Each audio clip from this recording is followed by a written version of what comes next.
Tiny Tim had a great appreciation for the songs before 1920, in a time when the phonograph was just a talking piece around the house.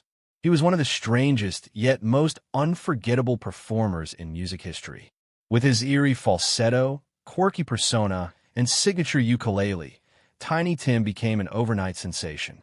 But behind the laughs and the legend was a story of obsession, heartbreak, and a relentless passion for music. How did a man once dismissed as a novelty act captivate millions? And why did his fame disappear just as quickly? This is the bizarre, fascinating life of Tiny Tim.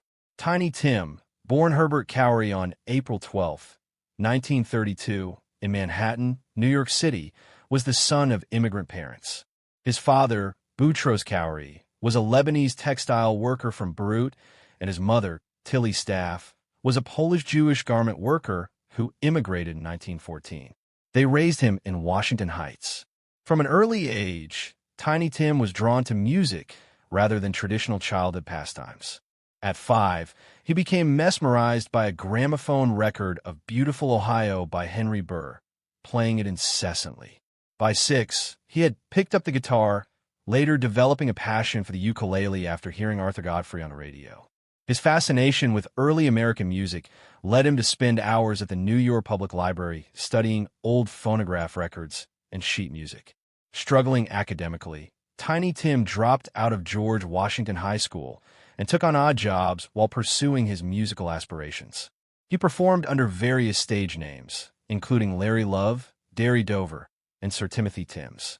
His breakthrough came when he discovered his signature falsetto voice, inspired by 1920s singer Rudy Vallee. In 1960, his manager suggested the name Tiny Tim, an ironic nod to his 6 feet 1 inch stature, inspired by the Charles Dickens character from Christmas Carol. Fully embracing the persona, he adopted a flamboyant style with long hair, eccentric outfits, and a powdered face to symbolize purity. Tiny Tim's early performances took place in unconventional venues, including Hubert's Museum and Live Flea Circus, a dime museum in Times Square, where he performed as Larry Love, the Human Canary, singing Tin Pan Alley songs in his falsetto.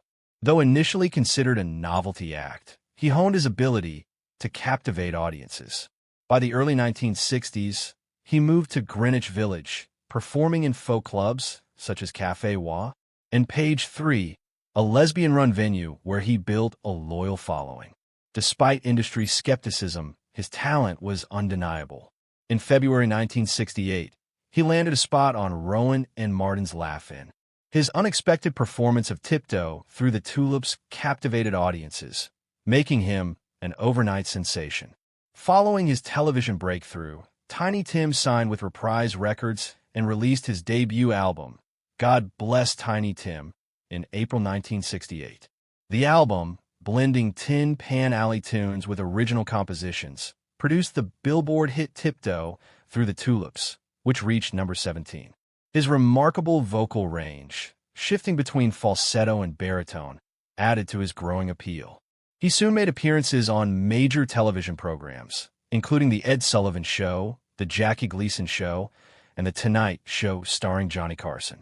While some dismissed him as a novelty act, figures like Bob Dylan and Andy Warhol appreciated his deep knowledge of early American music. One of the most memorable moments of Tiny Tim's career occurred on December 17, 1969, when he married 17-year-old Victoria Buetinger, known as Miss Vicky, live on The Tonight Show. The highly publicized wedding attracted 45 million viewers, making it the second most-watched television event of the decade after the moon landing. The set was adorned with thousands of Dutch tulips, and Carson reassured viewers of the ceremony's authenticity. In a characteristically eccentric move, Tiny Tim requested a toast with milk and honey instead of champagne. The event captivated audiences nationwide, with reports of a drop in crime rates as people stayed home to watch. Despite the media frenzy, Tiny Tim's marriage to Miss Vicky was short-lived. The couple had one child, Tulip Victoria, but separated within a few years and eventually divorced. As the 1970s progressed, Tiny Tim's popularity declined amid shifting musical tastes. Tiny Tim's appearances dwindled, and he struggled to maintain his earlier success. Losing his record deal with Reprise, he attempted to revive his career by launching Victim Records in 1971, named after himself and Miss Vicky, but the label folded in 1972.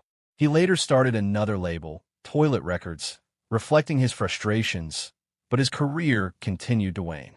Despite his declining fame, Tiny Tim remained committed to show business, performing in unexpected venues, including punk clubs, gay nightclubs, and circuses.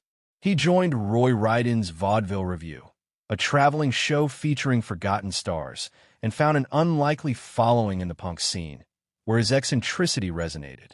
Collaborations with the experimental band Brave Combo further cemented his cult status. However, some of his choices led to controversy, notably his 1985 song Santa Claus Has Got the AIDS This Year, which sparked backlash during the AIDS crisis.